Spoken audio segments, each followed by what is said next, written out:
अस्सलाम वालेकुम। उम्मीद है आप सभी दोस्त बिल्कुल ठीक होंगे।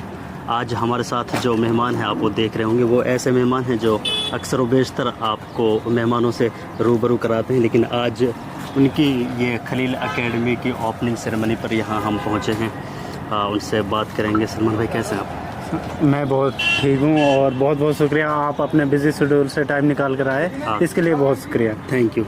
अच्छा, मैं सीधा खलील एकेडमी ट्यूशन सेंटर का खोलने के पीछे सबसे पहले रीज़न क्या था? कैसे लगा कि हाँ ये हमारी ज़रूरत है यहाँ की? दरअसल लोग मुझे सोशल मीडिया की वजह से जानते हैं, बट मैंने ग्रेजुएशन किया दिल्ली यूनिवर्सिटी से और मास्टर्स मेरे हुई है गुरु Jambheshwar university of science and technology.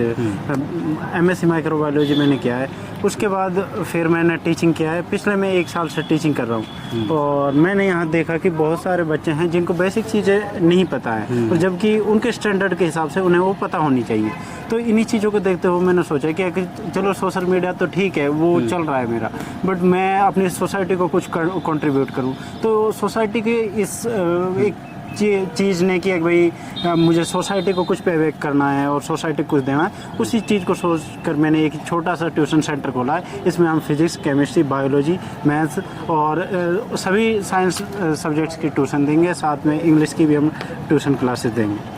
अच्छा, और क्या क्या फैसिलिटीज़ रहेंगी, लाइक टीचर्स वगैरह की क्या फैसिलिटीज़ रहेंगी, और उनके पास जो एक्सपीरियंस है वो कैसा मिलने वाला है? हमारे पास कयूम सर हैं। इस बार का जो रिजल्ट था बहुत ख़राब आया मेवात का, बट जो कयूम सर के बच्चे थे मैथ्स में वो सारे पास हैं और बहुत अच्छे। और इस बार मैथ्स भी जो होती है 2 तरीके की इस बार होती है, एक तो नॉर्मल स्टैंडर्ड की होती है, एक हाई स्टैंडर्ड की होती है। कयूम सर के सारे बच्चे हाई स्टैंडर्ड मैथ वाले बच्चे थे और उन सभी का रिजल्ट बहुत अच्छा आया। 4 साल का एक्सपीरियंस है, वो 4 साल से मेवात के बच्चों पर काम कर रहे हैं। मैं 1 साल से काम कर रहा हूँ। साथ ही मेरी ये आपने क्वालिफिकेशन के बारे में देखा, मैंने बीएससी किया है, एमएससी किया, तो उनमें भी हम सीखते ही रहे हैं। और मैं चाह रहा हूँ कि जो मैंने कुछ थोड़ा बहुत सीखा है उसे मैं अपने बच्चों को सिखाऊँ। बिल्कुल। पेरेंट्स को क्या मैसेज देना चाहोगे मेवात में? आपको चाहे रिजल्ट हो, यहाँ का एजुकेशन सिस्टम हो, लाइक जो ऐसी चीज़ हैं उनका बहुत बुरा हाल है।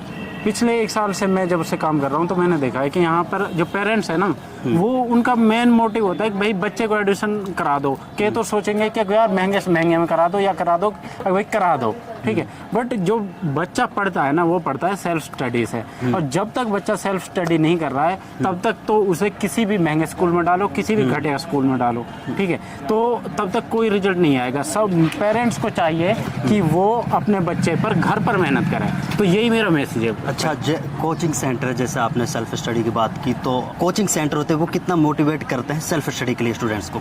देखो, हमारा यही होता है कि हम जो बच्चा को क्लास में पढ़ाया जा रहा है उसको हम एज ए होमवर्क देते हैं कि आपको ये चीज़ सीख कर ही आनी है, ठीक है। एक हो गया कि लिखवा दिया भाई, फॉर्मेलिटीज़ पूरी कर दी, ठीक है भाई, ठीक है। बट हमारा ये होता है कि हमें ये चीज़ चाहिए। अब अगर बच्चा, हमने 10 लाइन सिखाई है बच्चे को, 10 में से 3 लाइन भी सीख रहा है तो 3 चीज़ें तो उसने नहीं सीखी, ठीक है। यही कंट्रीब्यूट होता है। जब आप 3 लाइन्स को 1 साल से मल्टीप्लाई करोगे तो ये बहुत सारी लाइन हो जाती हैं। तो इस तरीके से क्या है, धीरे धीरे जो ज्ञान है बढ़ने की चीज़ है और ये धीरे धीरे ही बढ़ता है। तो यही है। काफ़ी लंबे अरसे से आप एजुकेशन फील्ड में काम कर रहे हो मेवात में, तो सच में यहाँ के जो पेरेंट्स हैं और जो यहाँ की फैमिलीज़ हैं उन्हें फ़ीस से रिलेटेड इश्यूज़ होते हैं? देखो, मेवात में थोड़ा फीस का है कि कई बार पेरेंट्स की वजह और से दिक्कत आती है कि वो फीस को टाइम पर पे नहीं करते, बट इतना भी ज़्यादा नहीं है। अगर आपको रिजल्ट्स अच्छे दे रहे हो तो माँ बाप खुशी खुशी आपके बच्चों को फीस पे कर देता है। अच्छा, आपके सेंटर की फ़ीस कैसे होनी है? लाइक जो यहाँ के, मैं एग्जैक्टली नहीं आपसे पूछ रहा हूँ, लाइक जो यहाँ के, आपको पता है हम उन्हें मिडिल क्लास फैमिलीज़ कहते हैं, हालांकि वो जहाँ तक मुझे लगता है मिडिल क्लास भी नहीं है यहाँ की, जो क्योंकि वो गुजारे भी बड़ी मुश्किल से कर पाते हैं, तो वो आराम से अफोर्ड कर पाएंगे ना फीस को? मैं वैसे ही बता देता हूँ भाई, मेरे मतलब नूह के अंदर मेरी सबसे कम फीस है, क्योंकि हमारा मकसद ही नहीं है पैसा कमाना। हम जो चाह रहे हैं कि भाई ठीक है, हम पढ़ रहे हैं तो बालक ने पढ़ा दिए। सच बात तो ये मेरी 600, 700, 800 रुपये फीस है बड़ी क्लासेस की भी महीना की।